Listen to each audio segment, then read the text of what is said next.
Welcome back, everyone. You know, children with manners have a powerful advantage over those without.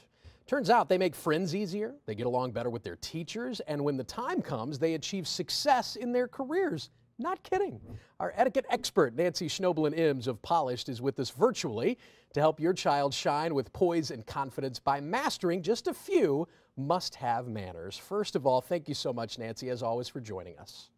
Again, Matt, it's my pleasure. And this is my favorite topic, so let's get rolling. I know, and listen, I'm living this right now. I'm trying to instill these values in my kids. So you say, number one, the basics. Start with the basics. The basics. Please, thank you, excuse me, may I please have a glass of water, or may I please have an apple juice? I find it it warms my heart when I see a grown-up expressing that at the restaurant. May I please have a Diet Coke? And kids can mirror and match that. They learn from each other. Amen. So now let's take it to the next level. Maybe they get a little older and you start to talk to them about etiquette when it comes to coughing and sneezing.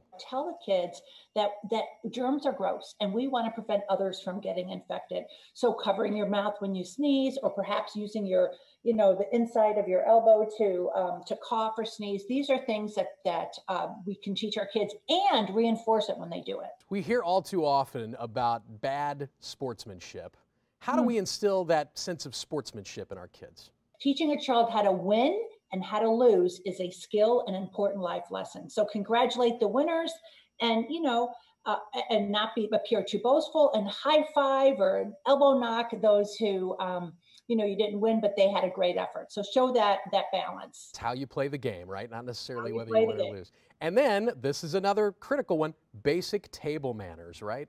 So no chewing with your mouth open, no talking with your mouth full, no elbows on the table.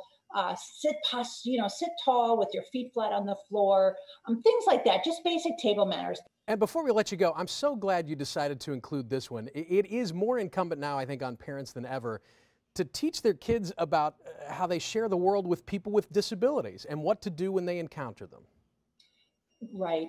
And it's just common for a child to want to stare, but it's our responsibility as a parent to tell them staring is rude. But it's also a responsibility for the parent to say, hey, we come in all shapes and sizes and colors and limitations. Some people have a wheelchair. Some people can walk on their own. We have to teach our kids that they are just like us. They may just have a limitation that is making them look a little different is all. Amen. I'm glad you opted to include that. You've given us 5 solid tips that we can actually take some action on. Nancy, thank you so much. Always good to connect with you.